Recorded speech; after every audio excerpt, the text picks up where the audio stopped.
Holton here. Thanks for watching the Hot Zone. It's called filtration, and it's a process that Russia has been engaging in Ukraine to forcibly relocate and deport Ukrainians from their own country into Russia, taking them to remote areas and basically making them move there. And as they go through that process, they call it filtration because they are supposedly looking for Nazis and collaborators and enemies of the Russian state, basically anybody who disagrees with Russia. And so the United Nations has been speaking out against that in the last few days. I want to play for you some of what was said, specifically said in the United Nations Council in front of Lavrov, the Russian consul there, and some of the very harsh words that were directed at him because of that. But I also want to point out this video behind me, which is a part of an award-winning series that we just finished making in Ukraine over the last month. As I was there with the Newsmax team, we made 4 documentaries about Russian atrocities, and one of them was specifically about filtration. So we were talking about this before the UN got around to talking about it, and I want to show you the extended version that's never been shown before of that documentary. And so you're only going to see that right here on the Hot Zone, but you should definitely go check out all of them on newsmaxtv.com. You can look them up on YouTube. They all aired on the Greta Susteren show.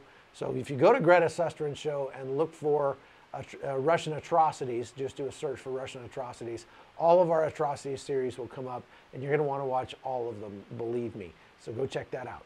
All right, check this out, what the United Nations had to say, and then we'll go right into the extended version of our Russian atrocity series.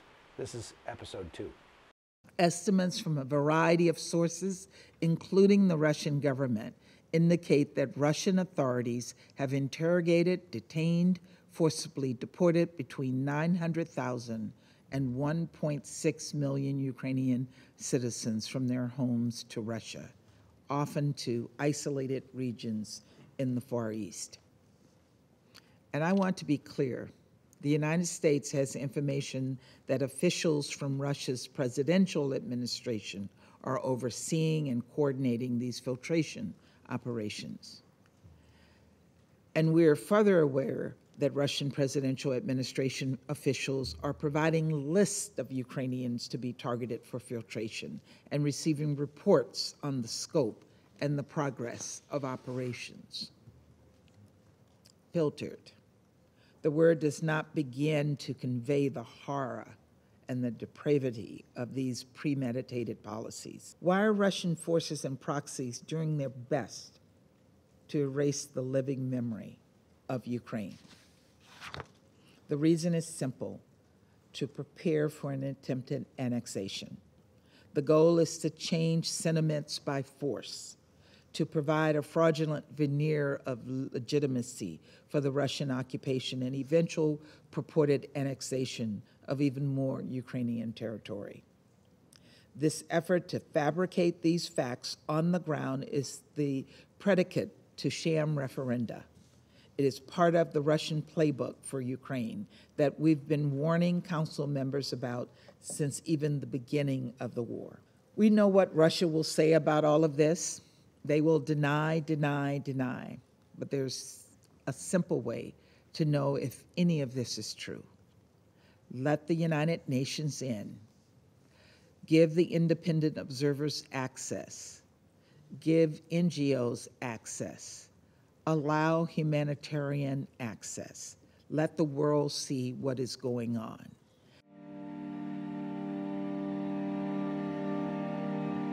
This forest I'm walking in just north of Kyiv is a place called Bykivnia, and it's a place that we don't learn about in the United States, but it's very important to the history of the Ukrainians. That's because the Soviet Union used this forest as a dumping ground for more than 200,000 bodies of people that they deemed were not sufficiently loyal to the regime of the Soviet Union.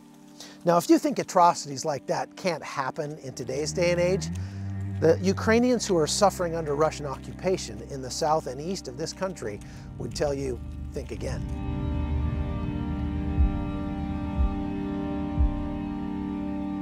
These lists of names written on the walls here in Bykivnia represent just some of the hundreds of thousands of people who were murdered by the Soviet Union and then dumped into mass graves right in this area.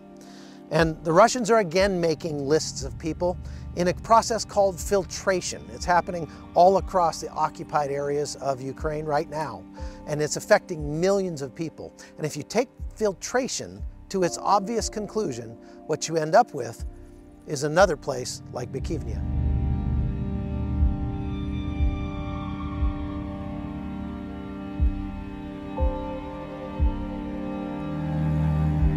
Someone from Russian soldiers or from FSB, Russian security service, can search your house, can search your phone and look for some photos or messages.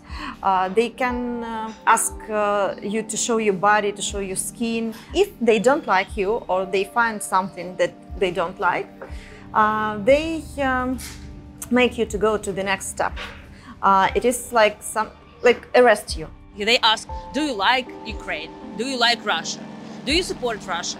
What do you think about Russia? What do you think about special operation? So, and also they try to look in social media and pictures and messengers. So they want to understand and know what people think about it. Було нам навіть страшно їхати через Росію. Everyone was afraid of going through Russia, but it was the only way to get to European countries, and from there back to Ukraine. They made us undress at the checkpoints, looking for tattoos. Sometimes the checkpoints were literally only a few hundred meters apart, but that was nothing. The interrogation was the worst. They brought me to a room with only a metal chair.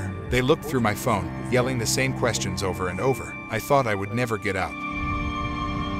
Those chosen from the first filtration are sent to one of dozens of camps around the occupied territory.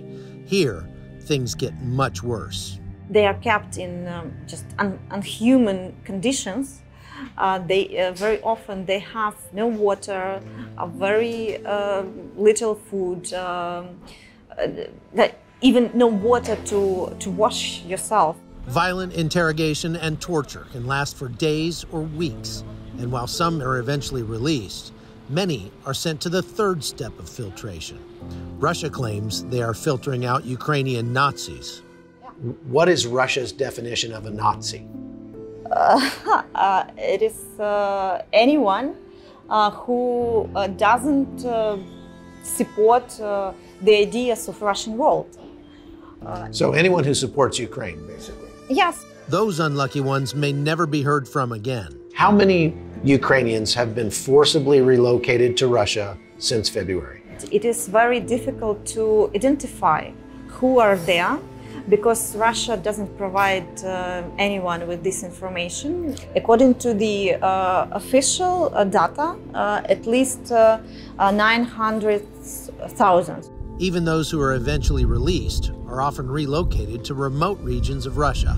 Their passports may be confiscated, and only those with resources are able to escape, like these refugees who crossed the Russian border recently into Estonia. My great-grandfather was a soldier of the Ukrainian rebel army. My great-grandmother also suffered under the Soviets during the Holodomor. It's scary. They all fought and suffered for peace, so it's hard to believe this is happening again.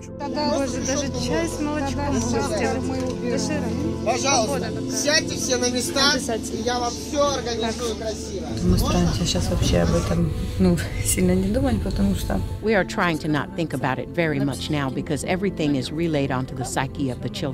Although they don't show it, we can see that it's hard for them. That's why we try to keep everything positive. To not discuss all of this, to not talk about it, as if everything is fine, as if we just changed our place of residence. Все нормально, просто поменяли место жительства. You might think that what happens over here in Ukraine doesn't affect you in the United States and has nothing to do with your life, but if there's anything that we can learn from this conflict, it's the message that's written on this stone right here. It says, "The most valuable thing you own is your liberty, and for this, we gave our lives."